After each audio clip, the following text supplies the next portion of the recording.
So let's attend today's current affair quiz.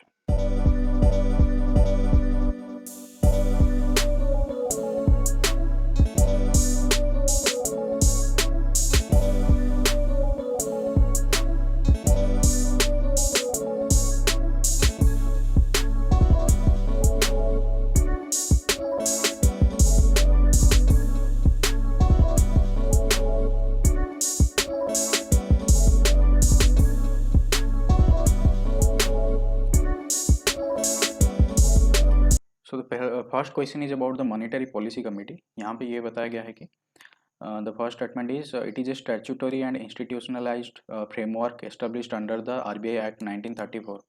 I made it wrong. Let's see why I made it wrong. Because I thought कि Monetary Policy Committee there is no different statute for the Monetary Policy Committee. मतलब Monetary Policy Committee के लिए कोई अलग से law नहीं है, act नहीं है. ये RBI Act 1934 के अंदर ही स्पेशलाइज्ड है. And the second statement is governor of RBI is the ex officio chairman of the Monetary Policy Committee. So ये statement सही है. गवर्नर ऑफ RBI इस मॉनेटरी पॉलिसी कमेटी के चेयरमैन है. मॉनेटरी पॉलिसी कमेटी का basic जो work है वो है कि to control the inflation rate within 2% to 6%. ठीक है. एंड RBI जो है वो इसके एक्स ऑफिशियो चेयरमैन है. So the next question is about the Brasilia declaration. ये रोड सेफ्टी एंड एक्सीडेंट के ऊपर एक डिक्लेरेशन था. ये 2015 में हुआ था. एंड ये हुआ था at the global high level conference on road safety. ठीक है. एंड इंडिया इसमें एक सिग्नेटरी है. And the first statement you can C Brasilia declaration 2015 was signed at the second global high level conference on south south cooperation held in Brazil. So ये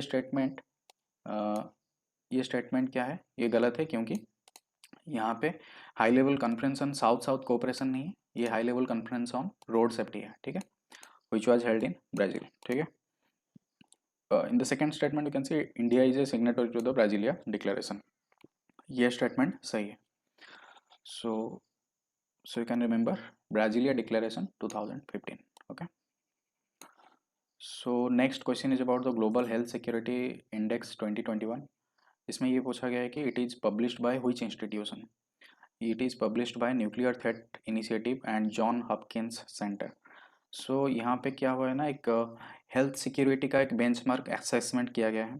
and ये publish हुआ है nuclear threat initiative and John Hopkins centre के द्वारा. यहाँ पे 6 category को लिया गया है for the health security assessment. यहाँ पे प्रिवेंशन पहला कैटेगरी है. प्रिवेंशन मतलब एक डिजीज को हम कैसे प्रिवेंट करेंगे, ये है first category. Then detection and reporting, अगर एक न्यू डिजीज है उसको कैसे डिटेक्ट करेंगे एंड रिपोर्ट करेंगे before it became a pandemic और before it became a endemic. So ये है सेकेंड कैटेगरी इसका. Third category is rapid response. Rapid response means अगर एक डिजीज हो गया उसके बाद हम क्या क्या प्रोएक्टिव स्टेप्स लेंगे उस डिजीज को कंट्रोल करने के लिए, that is rapid response. Health system मतलब हम प्राइमरी लेवल पे अपने हेल्थ इंफ्रास्ट्रक्चर को कैसे डेवलप करेंगे एंड उस इंफ्रास्ट्रक्चर के बेसिस पे हम ग्रास रूट लेवल के लोगों को कैसे उसको मतलब प्रोएक्टिवली उसको हेल्प कर पाएंगे और डिजीजेस को एलिमिनेट कर पाएंगे. ये है हेल्थ सिस्टम में आएगा ये कैटेगरी. ठीक है. Next category is compliance with the international norm. WHO as we know is a global organization in health category. So health category में जो भी WHO के नॉर्म्स हैं, स्टैंडर्ड्स हैं, हम उसको कैसे कंप्लायंस करें, हम उसको कैसे मानकर हमारे इंफ्रास्ट्रक्चर को उसी हिसाब से डेवलप करेंगे, ये इसमें कैटेगरी में लिया जाएगा इसको. And then is risk environment. Risk environment मतलब हमारा जो सोसाइटी है वो कितना थ्रेट लेवल को हैंडल कर सकता है in the biological I mean in the medical health sector. हमारे जो थ्रेट्स हैं लाइक बैक्टीरिया हो गया, वायरस हो गया, डिफरेंट माइक्रोब्स हो गए, वो थ्रेट को कैसे कितना रिस्क हम लेवल डेवलप करने से, कितना सेफ्टी लेवल डेवलप करने से हम वो रिस्क को मैनेज कर सकते हैं, ये इसमें कवर किया गया है. ठीक है. मतलब जो बायोसेफ्टी लेवल्स होते हैं आपने पढ़ा होगा, अगर different there are 3 biosafety levels, अगर 3 और 4 बायोसेफ्टी लेवल्स, उस हिसाब से हम अपने एनवायरनमेंट को ऐसा डेवलप करें कि हम डिजीज़ को आने से पहले उसको रिकॉग्नाइज कर सकें और उसके लिए रैपिड रिस्पॉन्स क्रिएट कर सकें. ठीक है. So this is the third question.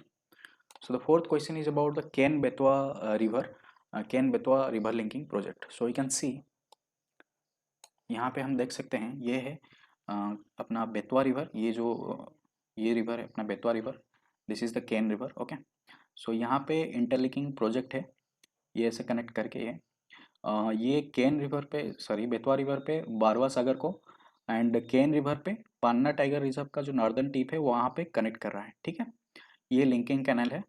ठीक है, जो दौधन डैम है ऑन द केन रिवर, ये इसको कनेक्ट कर रहा है बेतवा रिवर का बारवा सागर के साथ। ठीक है, and river linking project basically इसलिए किए जाते हैं क्योंकि अगर एक रिवर में सरप्लस वाटर है और दूसरे रिवर में सरप्लस वाटर नहीं है, वो रिवर में वाटर ट्रांसफ़र हो जाए, तो basically it will help the agricultural purpose. ठीक, तो हम डिस्कस करते हैं ये दोनों ही नदियाँ ट्रिब्यूटरीज ऑफ जमुना है। ठीक है, and second statement is Ken river passes through Panna tiger reserve. यहाँ पे आप देख सकते हैं केन रिवर यहाँ पे पन्ना टाइगर रिजर्व से पास हो रहा है। ठीक है, then third statement is about Ken Betwa interlinking of river project lies in Bundelkhand reason.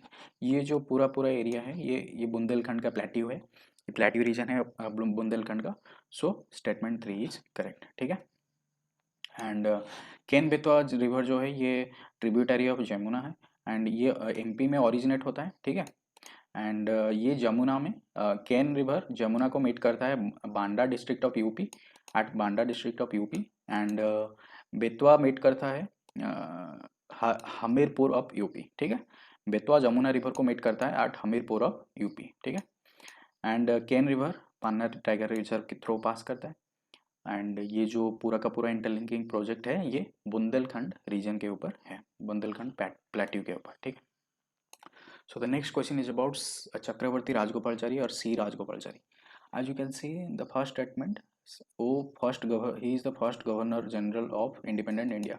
क्योंकि जब 1947 में जब माउंट बैटन ने इंडियन फर्स्ट गवर्नर जनरल हुए थे, then he is the first Indian to be the governor general after Mountbatten. ठीक है, C Rajagopalachari. He oppose the launch of quit India movement, वो क्विट इंडिया मूवमेंट के खिलाफ थे क्योंकि रिसेंटली वर्ल्ड वार 2 हुआ था 1939 से लेकर 1945 तक। तो उसी बीच क्या हुआ था ना, 1942 में क्विट इंडिया मूवमेंट हुआ, तो उसी बीच क्या हुआ था, बहुत सारे इंडियन सोल्जर्स उसमें अपने जान गंवा बैठे थे ड्यूरिंग द वार्स। तो बेसिकली सी राजगोपालचारी का ये कहना था कि कंट्री अभी रेडी नहीं है दूसरे एक मूवमेंट के लिए, so we should not do the quit India movement. ठीक है, सो इन दैट केस वो गांधी जी के अपोज थे in the quit India movement. In the third statement, you can see he carried out salt march at Bedranayam in Madras Presidency. So this statement is correct. So all the statements are correct here. Let's know something about C. Rajgopalachari. He is popularly known as Rajaji, and he born on December 10th, 1878. ठीक है, and वो chairperson थे municipality of Salem इन 1917। ठीक है, and he was also awarded Bharat Ratna in 1955। Okay, and 1972 में उनका death हो गया था। ठीक है, उनका बहुत बड़ा रोल था नॉन कॉपरेशन मूवमेंट में विथ महात्मा गांधी, एंड उनको 1920 में 2 ईयर जेल भी हुआ था इन वेल्लोर। ठीक है, एंड गांधी का जो प्रिंसिपल था, Gandhian principle of Hindu Muslim harmony, उसको भी वो सपोर्ट कर रहे थे openly, and abolition of untouchability को भी वो सपोर्ट कर रहे थे।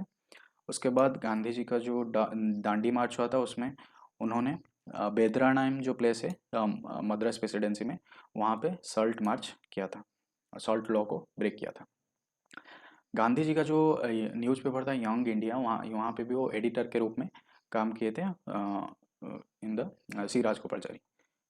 सो during the quit India movement also Rajagopalachari Gandhi ji को अपोज किए थे, एंड वो बोले थे कि British were eventually going to leave the country. वैसे भी ब्रिटिश चले जाएंगे क्योंकि वार के बाद ब्रिटिश लोगों का सिचुएशन ठीक नहीं था, एंड वहाँ पे गवर्नमेंट भी जो चेंज हुआ था, so that's why he thought कि अभी कंट्री रेडी नहीं है और एक सत्याग्रह मूवमेंट के लिए। ठीक है, एंड उसके बाद लॉर्ड माउंटबेटन जब फर्स्ट गवर्नर जनरल हुए, सो इंडिया का जो फर्स्ट गवर्नर जनरल, उसके बाद सी राजगोपालचारी टेक ओवर किए माउंटबेटन को। ठीक है, सो this is something about C. Rajgopalachari. Okay, so these are the questions you can see and attempt. Let me know how much you made right.